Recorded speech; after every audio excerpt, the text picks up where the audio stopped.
on YouTube, and this one also will be available on YouTube. So if you need to cut out before this class is over, you can always watch it later.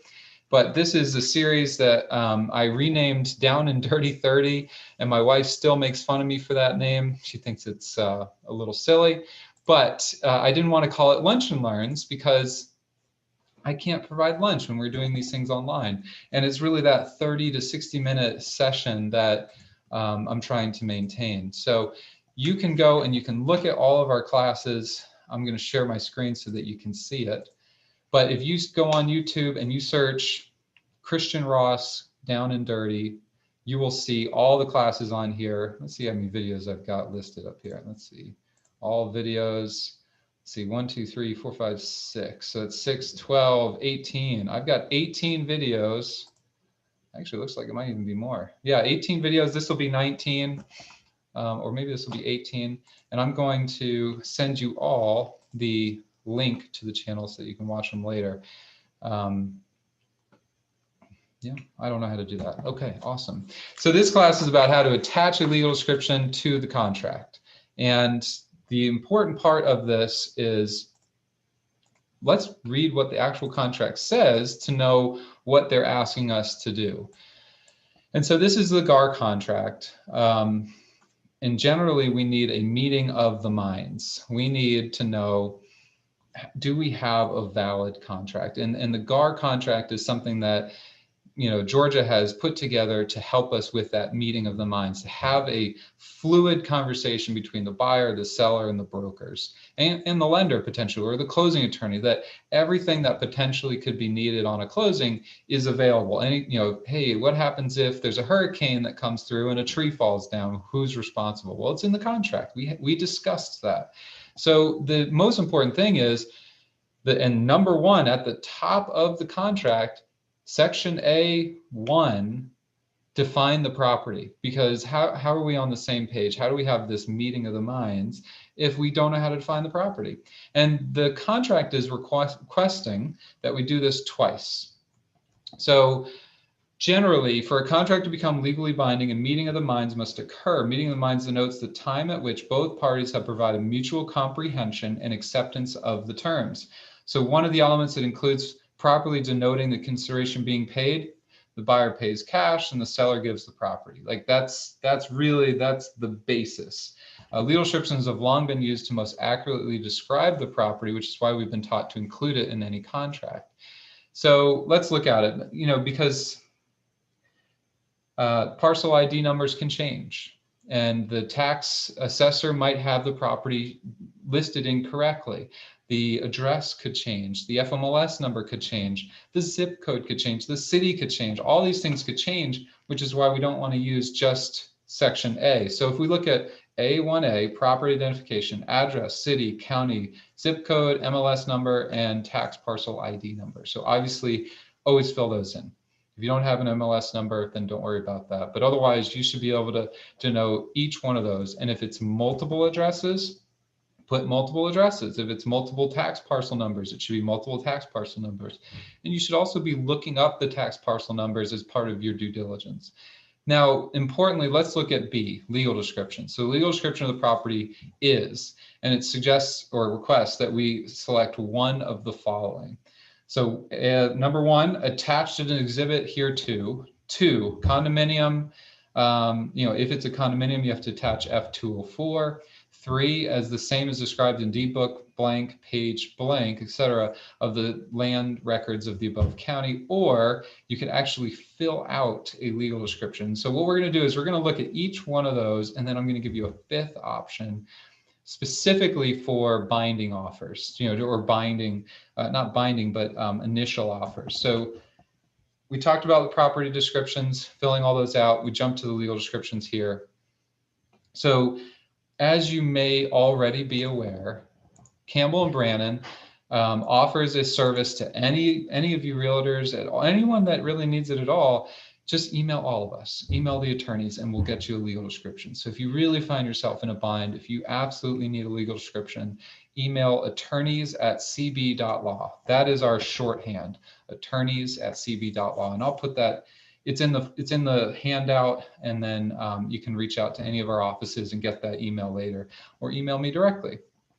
And that's really traditionally, or for the last couple of years since I've been at Campbell Brannan, that's been how people give legal descriptions or get them, is they're relying more and more on Campbell Brannan or any other attorneys that offer this to give them the legal description. And there are a lot of brokers that have decided to basically, farm that liability or that responsibility to the attorneys directly. And so that's been a big thing that we offer. We try and do it as a marketing thing. But sometimes if you need a legal description sooner, we might take 24 hours to get back to you. If you want it that night, gosh, I got to give you other options, because I can't guarantee that I'm going to answer an email, within your time frame. So I want to empower you to find this out. And you may decide that you're going to do it this other way all the time. You may decide just to do this way going forward. So the next one is the same as described in deed book blank, page blank. This is the greatest way to start out. I want you to try this on every deal. And if someone could put in the chat an address, go ahead, use the chat. This is not just me lecturing to you guys. Use the chat, use the question and answer. Please give me an address, give me something that we want. Let's make it Fulton County or DeKalb County or maybe Gwinnett, whatever you want to do. But give me an address. I'm going to walk this out. All right, someone's given me one. Susan, can you tell me what county that is?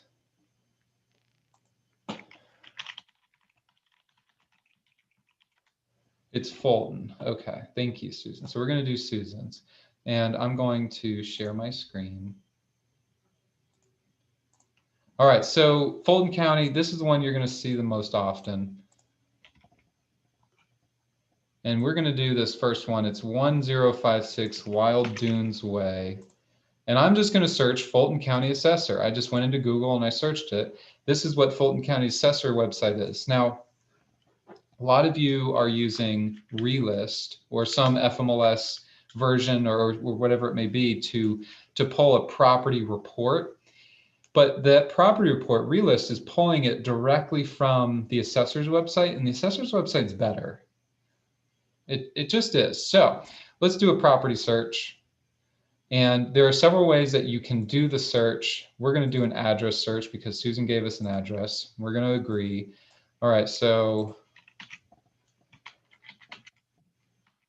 it's 1056 Wild Dunes Way, but you don't, less is more on these types of searches. And we're going to search Angela. All right, we're looking at Angela's property here. Now, this is the property report as provided by the county. And again, this is Fulton. Fulton doesn't have the best website, but it's a great example because a lot of you are going to be using a Fulton property. So you're going to find yourself on this website. And honestly, if you find yourself in Gwinnett or DeKalb or Cobb or Cherokee, it really only gets better compared to Fulton County. But look at all the good information we have. We have that parcel ID number. So first, you're going to take that parcel ID number and you're going to put it on your contract. But is it the right property? We've got the right address. Let's make sure it's the right property. So here's what I'm going to suggest you do. Let's see, Spotlight. If we look down here to map, we're going to click map. We're going to let it load. Now, map is a really cool function because what it does, as you can see, is it inlays the tax map with a satellite map. And it tells us what this property is. Now, Susan, you let me know in the chat feature, does that look right? But that looks right to me, as far as I can tell. It looks like we're in a little subdivision in Fulton County. We can zoom out, zoom in, and you can really get a good idea. Let's see, Susan responded. Yes, that is correct. All right, thank you, Susan. I appreciate that. So that, that's step one, quite honestly. I would recommend everyone start there. That is what the house looks like, she says. Thank you, Susan. That's perfect. So that's step one. You could even get an idea of, okay, should my buyer be getting a survey? Should, what is there, like, is the driveway, shared between the two houses? Is there a fence in the backyard? Now, you're not going to be able to see that because there are a lot of trees on this property, but just high level, is there anything I can pick and pull at this? So let's go back to the profile. It's a really cool website. You can do a map search and you can see general property lines. Now, is it perfect? No, it's not perfect. But let's keep going. The next tab, and that's the whole purpose of this class, is the sales tab. So if we click on sales, you can see every transaction as reported by the tax assessor's website for the last 20 years. In fact, 1989, that's 31 years of tax records. So if we look at the most recent one, October 2018, there was a $1 sale. I think to me, that would mean that they were just transferring it between family members. Maybe they gave it, put a spouse onto title. But here's the important part. Let's see if I can do a little box. I don't know how to do a box. Okay. Down at the bottom, deed book and page, right there. So you could stop right there. Go back to your contract and just select number 3, the same as described in deed book blank, page blank, and it is, let's see, it's deed book 59336 and deed book page 240. That sounds pretty easy, right? So that's where I would start. And then you can get your offer out. There you go, done. Someone else, I think someone else gave me a, let's see, someone else gave me an address that I want to hit as well. Let's see, 2143 Beecher Road from Trisha. Trisha, what county is that? Is that Fulton as well? Someone want to give me a different county? Okay, Trisha, yes. So we'll use Trisha's first, and then if someone could give me a different county, we'll do that next. So we're going to do 2143 Beecher. Let me share. Let me make sure that I'm sharing with you guys. Okay, I think I'm sharing now. So we're going to search. Now you could also have searched using someone's name, or you could have searched using their parcel ID number. But a lot of times this is the easiest way to do it. So again, you got your parcel ID. Let's look at the map. Let's make sure we got the right property.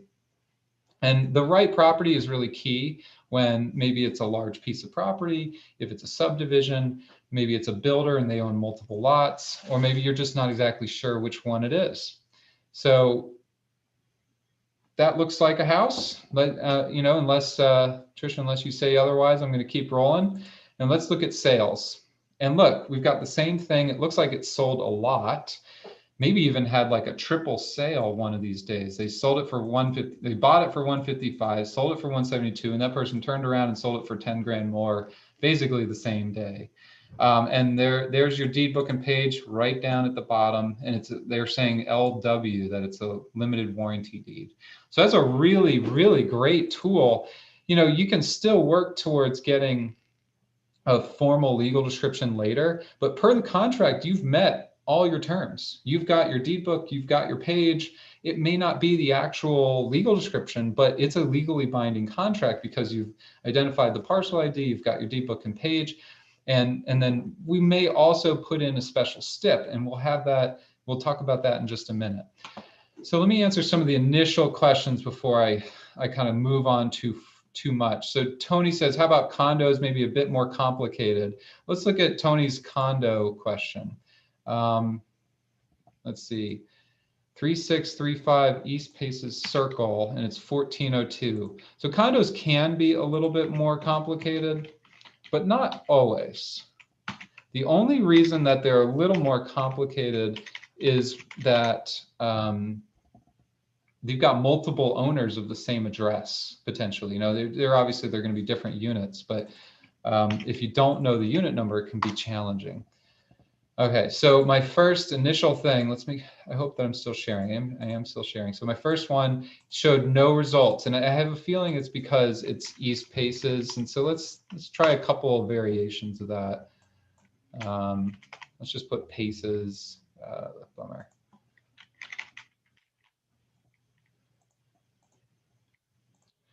Let me think here.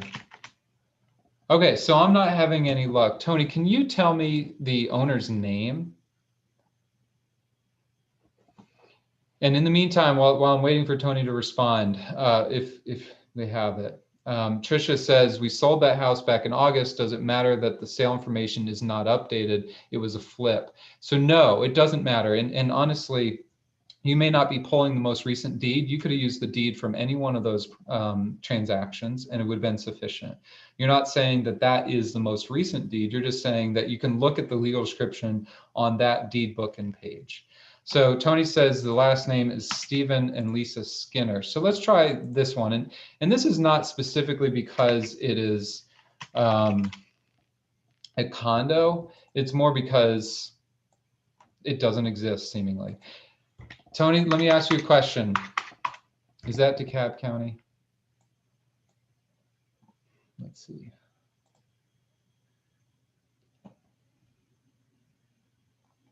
I'm going to keep looking here. So that is, I mean, it's East Paces Circle.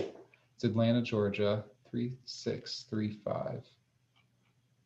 And she says it's Fulton. Well, you stumped me. Let's see.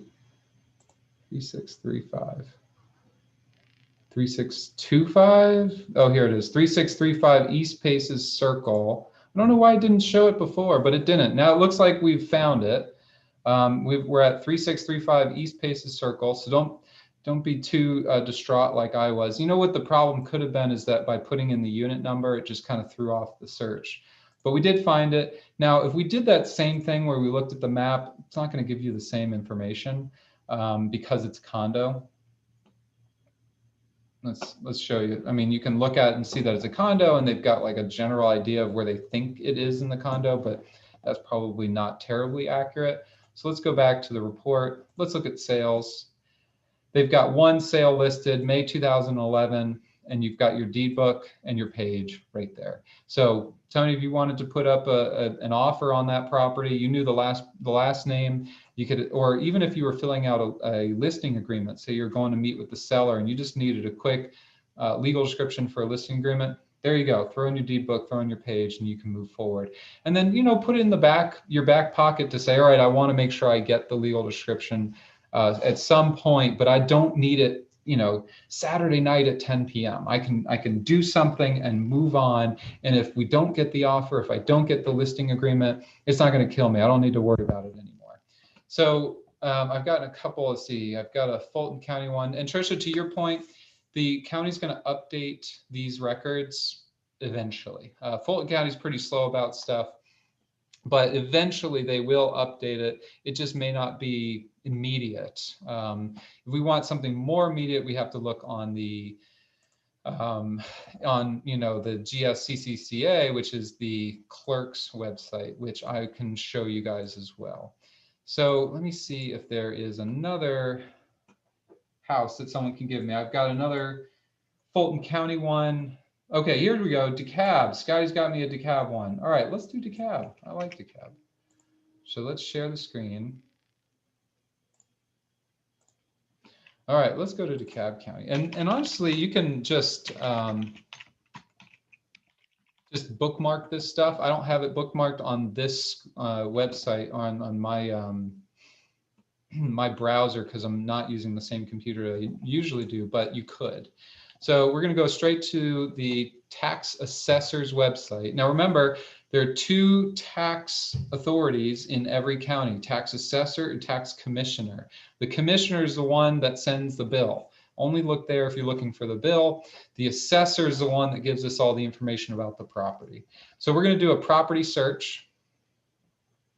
And again, this is DeKalb. We're just going to agree. And this is a real estate search.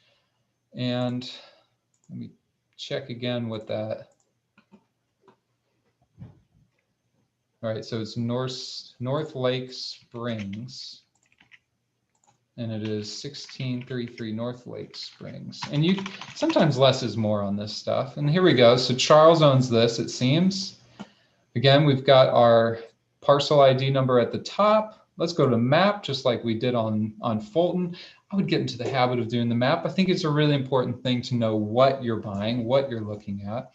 And when you get super close, you're not going to see the satellite imagery. But once you back out, oh, maybe our map is off a little. Let's see, I think,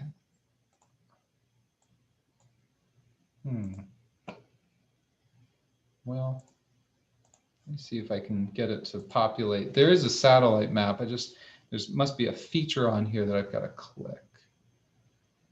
Full extent, selection display type. No, select. A lot of things you can do on this, that's for sure. I'm not sure how we do this in DeKalb, but generally that's our property. There's got to be a way, I'm sure of it, where you could just do a satellite imagery and get a better idea, but it's not popping out to me. But let's go back to the profile. See, that's the loveliness of doing this live. Isn't that great? Okay, so we're going to go down. We've got mailing addresses. So specifically, and this is an interesting point because people ask me all this time, you know, there's a vacant property, something that's not on the market. Maybe the sellers have moved out, but they haven't actually sold it or trying to sell it, and you want to make an offer. Well, find their mailing address, because if they don't live there anymore, they'll update their mailing address to somewhere in, say, Connecticut or Florida. And you could mail them something to make an offer in that scenario. Let's look at sales, just like we usually do. In this case, it's down the bottom left. So we'll look at sales. And here we go. The most recent one, September 2003. And they sold a partial interest, which means they probably put a spouse on the title. They used a quitclaim deed, and there it is, deed book and page. Now, you could just take that, copy it, paste it into your contract, and you'll be good. You'll be good to make an offer. You'll be good to do a listing agreement. And then, like I said, you can move on from there. Let me take you to the next step. So when you ask Campbell and Brannon to pull a deed, we're going to go to the tax assessor's website. I'm going to see where it is. And then I'm going to go to GSCCCA, and I'm going to do an actual search. We're going to do a real estate search, deed book and page. Let's see. Here's our deed book. I'm going to copy it. Oh. And this is DeKalb's. We've got to change that. And we've got to put page 1. Oh, goodness. Of course.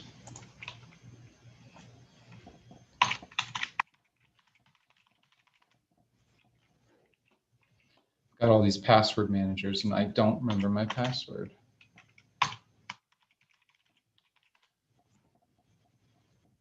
There it is. Okay.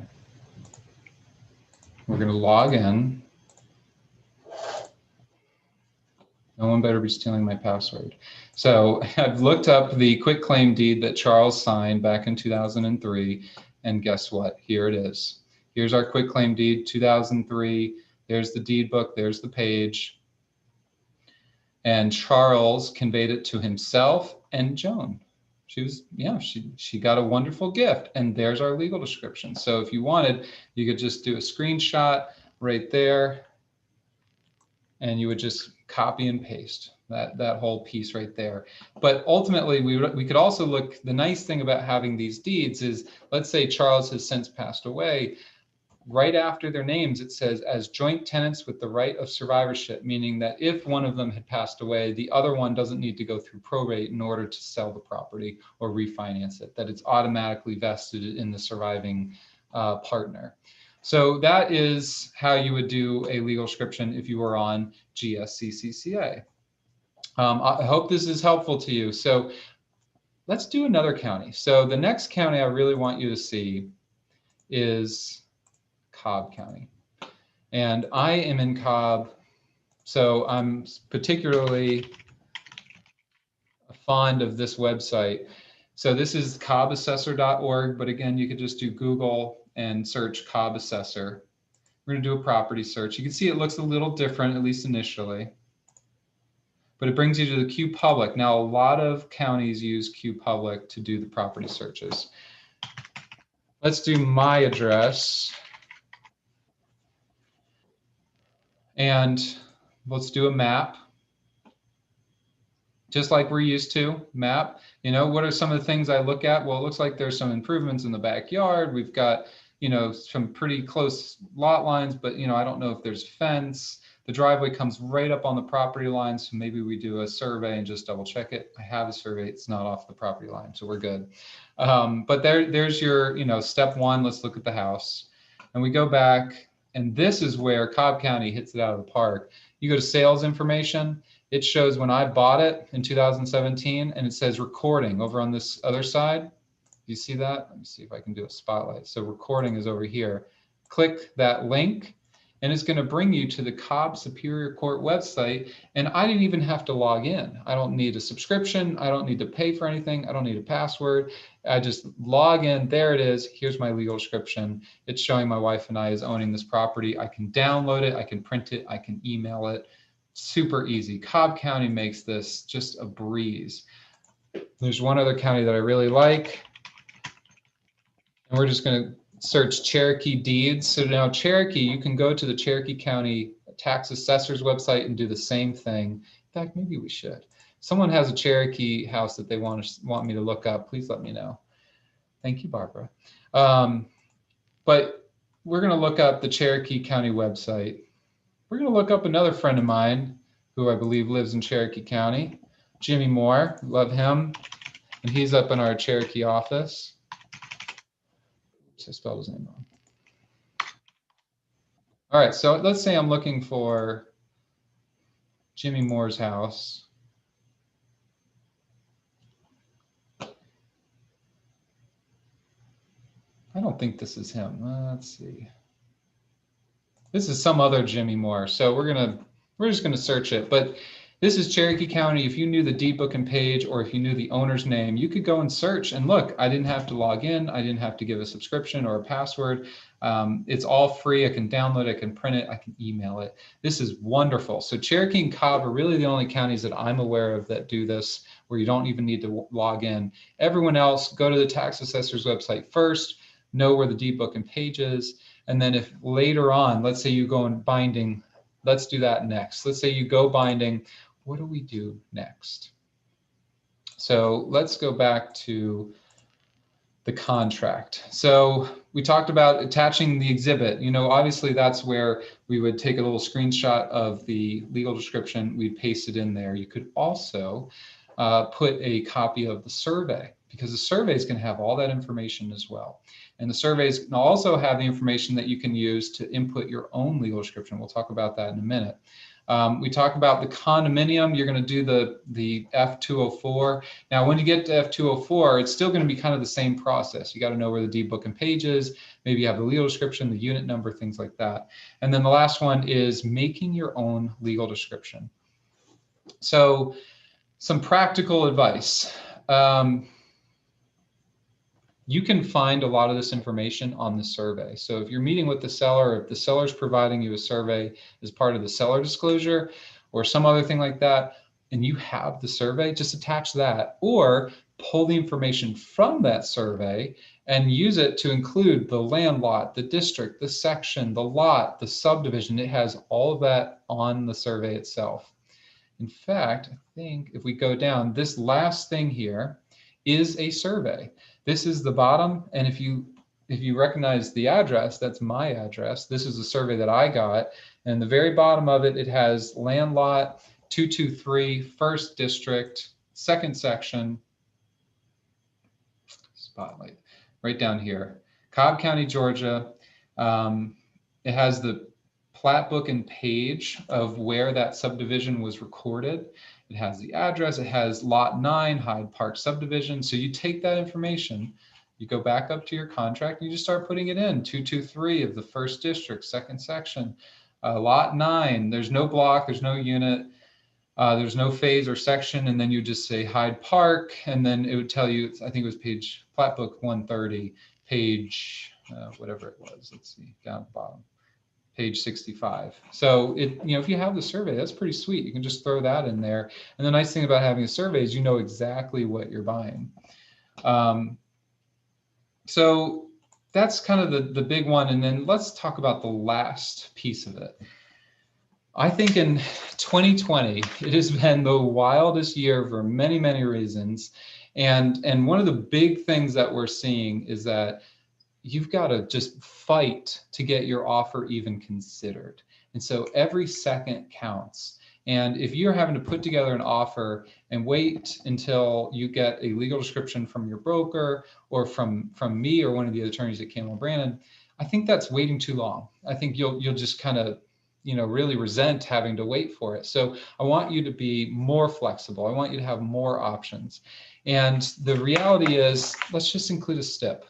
And you could do this on every contract. If you didn't want to do that deed book and page thing up front, and you just did the step, you're fine. You'll be okay as long as you follow up with it later. So here it is in black and white. You can copy and you can paste it. Seller shall provide a legal description within 3 days of the binding agreement date, which accurately reflects the property as described in this agreement. Seems pretty straightforward, right? So they're saying you're going to put the onus back on the listing agent. And because the reality is the listing agent probably has the legal description. Maybe they pulled it when they got the listing agreement, or at least that's what you're going to do anytime you get a listing agreement. You can pull the legal ahead of time, include it in the seller's disclosure. And that way we're making less work for all of us, that you'll get your offers faster and you're not waiting around for a whole day. Where is that offer? She said it was coming. And the other side of it, the selling agent's just waiting for a legal description. I think that would be incredibly irritating. So let's think about kind of the upside and downside. The biggest upside is that you can quickly get this, efficiently submit it without needing the legal description up front, and then later on you'll get it. Assuming then you get a binding agreement, there would be less time crunch to obtain the legal, which could significantly limit the number of requests you make on a regular basis. That's the part I like for myself. If you're asking for 10 legals a week, which some of you are, you're really killing it. 10 legals a week, you may need 1 or 2 of them when it really comes down to it. You may go under contract on 1 or 2 deals, but you asked for 10. So, we can really limit the number, and that way we can be faster with the ones that are really needed. And then it leads to the next part, which is listing agent may already have it. So that's really the best advice I can give you. We can do another search in GSCCCA. I think that's probably where we should spend the next, 5 minutes or so, because some of you either have a subscription to GSCCCA, which is the clerk's website. And if you don't have it, this will at least tell you kind of what's happening behind the scenes. And if you wanted to get it for yourself, if you wanted to get a subscription, you could. Patrick, you will get a copy of the handout. Just send me an email, or if anyone else wants to send it to Patrick, you're welcome to, but I will happily give it to you, Patrick. Just send me an email. My email is, let's see, I'm going to put it on here, cross@cb.law. So go ahead and use that, and send me an email right now, Patrick, and I'll respond to you as soon as the class is over. All right, so let's do GSCCCA. Let's see where we're at. Here it is. So this is the Clerk's Authority website. Anything that's recorded in the entire state is on this website with some, caveats. One, anything prior to 1990 is very hit or miss. They really only started putting stuff online after 1990. And then anything within the last 30 days is probably not on there either. There's this gap period, which, on a side note, that gap period is why you should always have title insurance, because that is scary stuff. Because if I can't even see a lien or a loan or a deed transfer in the last 30 days, that's a huge potential for fraud, which is why we want title insurance for that. So this is the Clerk's Authority. Some of the brokers already have this. If you wanted to get it for yourself, I think it's money well spent. It's either $10 or $20 a month. And there are a couple ways you do it. So specifically regarding deeds, we're going to do what's called the PT61 index. And we're going to search under address. This is like the cheat sheet of viewing the clerk's website. So you're going to do an address search under PT61. Now, here's another kind of explanation. PT61 is a form that I'm required to submit with every new deed. And it gives the clerk all the indexing information, who the buyer is, who the seller is, what their names are, what they're buying, what the tax ID number was. And so we're going to search my property again, 5500 Conway Drive. We're going to search this. And this is our index here. This is how the county has indexed my warranty deed so the next person can find it. And so at the very top, it's showing my PT61, the date of the sale, deed book and page, which you pulled on the tax assessor's website, has our buyer, I don't know why my wife is additional buyer. I'm probably the additional one. It has the seller, it has property address, it has a parcel number. We're going to view this information. This is what's called a PT61. I have to record this on every transaction. And that's how we find it. So that's what we're doing. We're doing a PT61 search. And guess what? Here is the deed. We're going to view the image. I don't think you're seeing the image. Let me show you. Here's the image. So here's our image. Here's the deed. This is exactly what we found on the county's website as well. So that should be helpful to you. So let's go back. Let's do another GSCCCA search. Does someone else want to give me a search? I think there was one in here that I skipped. We'll do the Winding River Drive from Javier. So Javier, let me look at this one for you. So we're going to do the same thing we did before. We're still going to do the tax assessor's website. We're going to do a property search. We're going to use the address because that's what Javier gave me. Winding River. Javier, what's the unit number?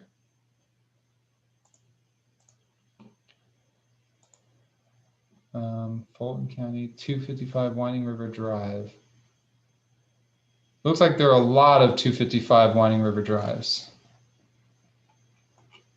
Oh, here we go. Daniela Cordona is our seller. Here she is. Let's click Daniela. Let's do the map because I think it's a good habit to get into. Let's see what it is. It's a condo, so like before, it's going to look, we're not going to know exactly which one it is. I think I know about this property, Javier, not specifically your client, but I think I'm aware of these units. All right, and then we're going to go back. We're going to look at the profile again. You have your parcel ID. Let's look at the sales.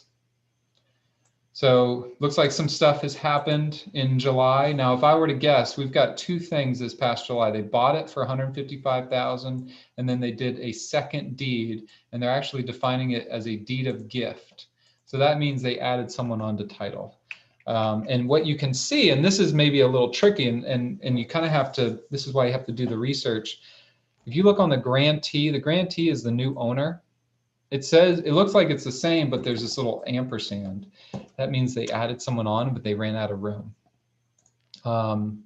These are the other sales. So this is where Daniela bought it originally from Marcy, and then Danielle sold it to herself and someone else. And let's look at that deed. So there's the deed book.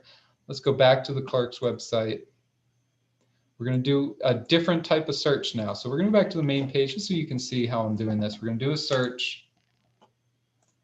We're going to do a real estate index. So PT61s are awesome, but if I already know the deed book and page, I'm just going to do a real estate index, and I'm going to search by the book and page. I'm sorry if I'm going a little fast. So we're going to do, we have to search county. I know this is Fulton. So there's the book. Let's go back to this page. There's our 296 is the page. I'm just copy pasting, and we're going to search. It's loading. All right, so Daniela sold it to Daniela and Forrest. And let me show you what pulled up on a separate screen. Here's our deed. So it looks like Wiseman did this one. They filed it. Daniela to herself and Forrest as joint tenants. So again, if you were going to a listing appointment and someone had passed away, you would want to make sure that they were joint tenants. Now, if you look up at the top left here, let me show you. We do previous. So next is like where Daniela signed it, right? Here's our legal description. So we would look at page 3 for the legal description. And then you're going to start looking at other people before, from then. If we keep going back, we can actually find how all of these deeds were recorded. So if you saw, the deed we found was the deed into Daniela's spouse, assuming I have that correct. Before that, the document that was recorded directly before that was their security deed. So we're going to, securities are like 15 pages. We're going to go skip a couple pages here. Here's the security deed. So now I know Daniela had a loan. Oh, she's unmarried, so it wasn't her spouse. Forrest is maybe a partner or you know, whatever maybe. It could be a family member. But Daniela was the one that took out the loan. She bought it in July. If we keep going back, that's a bad legal description. Looks like it got recorded a little messy, but it got recorded nonetheless. And here's our warranty deed from Marcy to Daniela. So Marcy sells it to Daniela, who gets a loan. And then right after getting the loan, she does a deed into Forrest and herself as joint tenants. So I hope that you guys are seeing all that. Yes, you are. Okay, good. So that's how we would do a deed search. Now, let's look another way. We're going to do a name search. So let's go back to that, and then we'll be done. We won't. I don't want to bore you guys too much. So we'll do another real estate index. We're going to do a name search this time, and I'm going to double check. I'm going to put my name again. I just remember my name for whatever reason. Oh, see, I've got a lot on here. Because I've done a lot of closings, I'm going to pop up a bunch of times. Let's see what we can find. A bunch of power of attorneys, some affidavits. That is not my property. 17, affidavit. So none of those are what I was looking for. Isn't that awesome? I think I had it as Christian N. Ross on the deed. So you can see how if you've got a real, you know, real estate heavy person, maybe they're an investor, maybe a realtor or an attorney, you're going to see their name on here a bunch of times. But look here. So I picked the one that was indexed correctly after, you know, trial and error, and I found the deed that I otherwise could have found just by going on the tax assessor's website. So let me show you this deed. This is the same deed we had before. It has all the transfer information up at the top and where it was recorded, and then it has the deed, which you can download. You can do a print screen. Now I'll open up the curtain a little bit. When you ask for the entire warranty deed, I have to print this. I have to pay for it. Otherwise, I do prefer just to grab you the legal description only, because then I'm not paying extra just to download the pages. So I think it's like 50 cents a page or something.